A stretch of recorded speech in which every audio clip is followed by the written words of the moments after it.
Psychologists have been, not all psychologists obviously, but the psychological profession is neck deep in this pathology, has been beating the self-esteem drum for 50 years. Oh no, you're okay, you should feel good about yourself. Like, you're fine the way you are. It's like you think, well, that's a calming message for people. It's like, no, it's not. It's not at all. And I watch my audiences, it's like, it's full of people in the audience who think, I'm suffering a lot more than I think is tenable. A whole bunch of it's my fault. My life is not in the order it should be. I know I'm doing 50 things wrong. It's like, what the hell's wrong with me? What's wrong with the people around me? This is really serious. And some, well-meaning person comes up and says, you're okay just the way you are. It's like, no one wants that message. It's like, no, I'm not okay the way I am. I'm not okay at all the way I am. I know that. And so, when I'm speaking when I'm speaking now, I say to people, well, you're nowhere near what you could be. That's the positive message. It's like, yeah, you're a mess, but you don't have to stay that way. If you're a mess, you know it, obviously. You're suffering away like so much you can barely tolerate it. It's like, that's okay. You can do something about it. If you're hungry and you eat, well, that's good, but it's over, and then you're on to the next thing, right? It's not exactly sustaining, it's just necessary. That's called consumatory reward, by the way.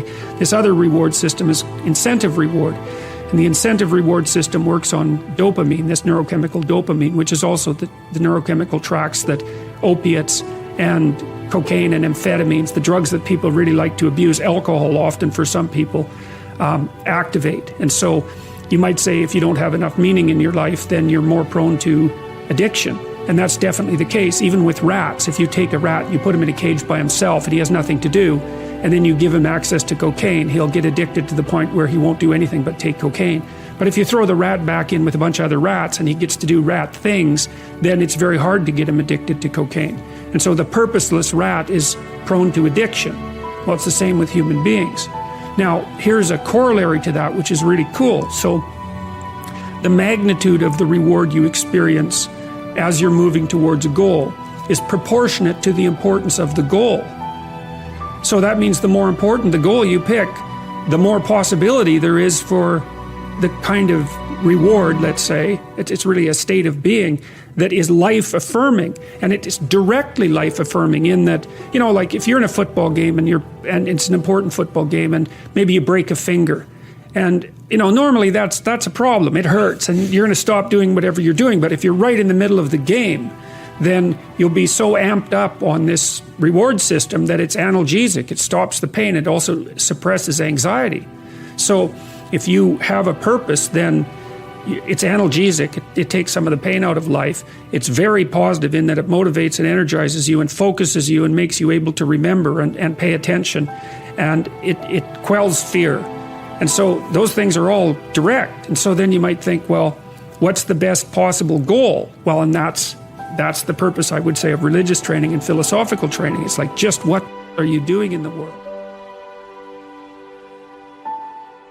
Many times in life, people don't get what they want and they need because they don't aim at it. And it's a hard lesson for people to learn because they're cynical to begin with and they presume that there's no possible way of moving forward.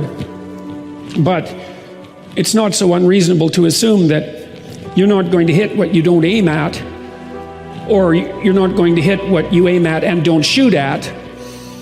And I've seen time and time again that if people do put forward a vision for what they regard as worthy of pursuit, which is something you have to determine in dialogue with yourself, it's like, given the difficult preconditions of existence, is there anything that you could conceive of that you would regard as sufficiently worthwhile so that you would be motivated to pursue it? It's a profound philosophical question, and it's not an unreasonable one. It's a good place to start. It's like, well, life is difficult enough to make you cynical and bitter, and perhaps enough to make you cynical and bitter and suicidal and homicidal and even genocidal. And it's not surprising in some sense. And then the question is, well, is there something that you can pursue that allows that to be acceptable or perhaps even desirable, which is something to do that justifies the suffering? And it's hard to say what that would be for each of you. It's something that you can discover. This is partly why Nietzsche was wrong. Nietzsche thought that after God had died, that human beings would have to invent their own values. But the psychoanalysts, I would say Jung foremost among them, put forward a very powerful counterclaim, which was that, well, you can't invent values. They're already built into you. You have to discover them. And I think that's true for each person. It's like, well, what would justify you in the abandonment of your resentment and hostility?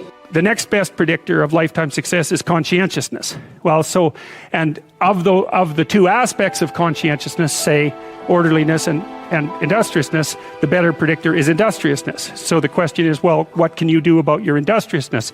And the answer to that is, well, that's kind of rough too, because there's a strong genetic component. But you can work on micro habits with regards to your conscientiousness. And I think the best micro habits, this is partly to do with this future authoring program processes, I think the best thing you can do with regards to your conscientiousness is to set up some aims for yourself, goals that you actually value.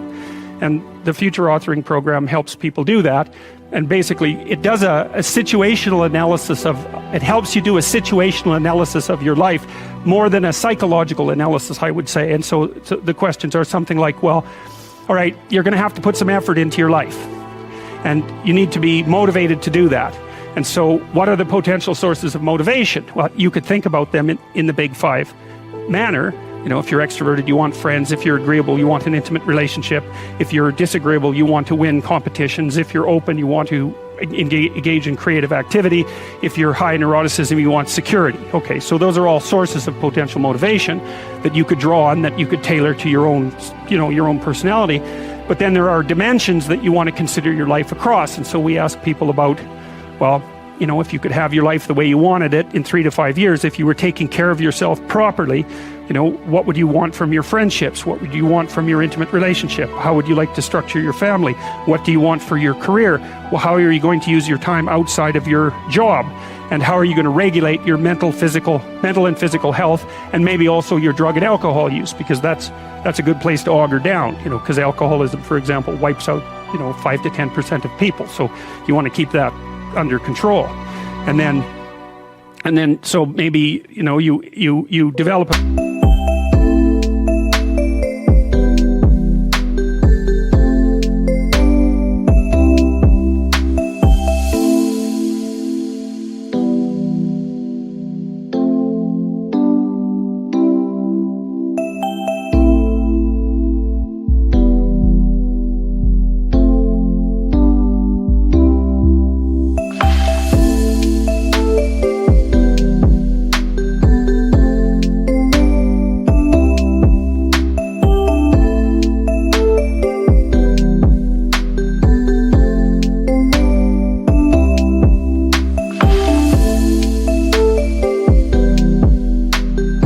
vision of what you would like your life to be, and that associates the goal. Well, once the goal is established, and then you break down the goal into micro processes that you can implement, the micro processes become rewarding in proportion, in relation to their causal association with the goal, and that tangles in your incentive reward system. We talked about the dopaminergic incentive reward system, and that's the thing that keeps you moving forward.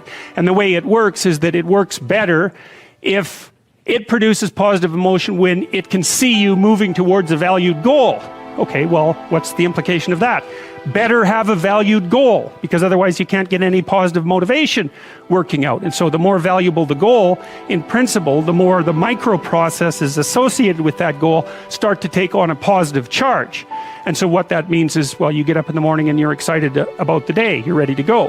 And so as far as I can tell, what you do is you specify your long-term ideal. Maybe you also specify a place you want to stay the hell away from, so that you're terrified to fail as well as excited about succeeding, because that's also useful. You specify your goal. You do that in some sense as a unique individual. You want to specify goals that make you say, oh, if that could happen as a consequence of my efforts, it would clearly be worthwhile. Because the question always is, why do something? Because doing nothing is easy. You just sit there and you don't do anything. That's real easy. The question is, why would you ever do anything? And the answer to that has to be because you've determined by some means that it's worthwhile. And then the next question might be, well, where should you look for worthwhile things? And one would be, well, you could consult your own temperament. And the other would be, well, you kind of look at what it is that people accrue that's valuable across the lifespan. So you do a structural analysis of the subcomponents of human existence, and I already did that. You need a family, you need friends. Like, you don't need to have all these things, but you better have most of them. Family, friends, career.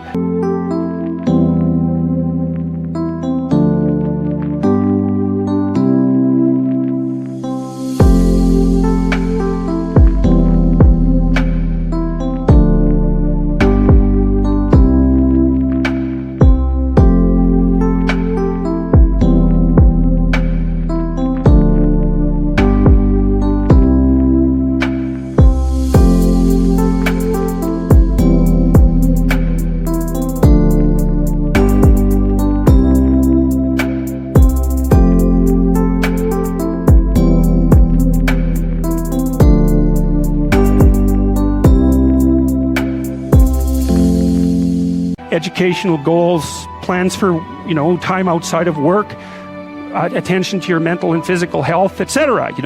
That's what life is about. And if you don't have any of those things, well, then all you've got left is misery and suffering. So that's a bad deal for you. So once you set up that goal structure, let's say, and that's really in many ways that's what you should be doing at university. That's exactly what you should be doing, is trying to figure out who it is that you're trying to be, right? And you aim at that, and then you use everything you learn as a means of building that person that you want to be.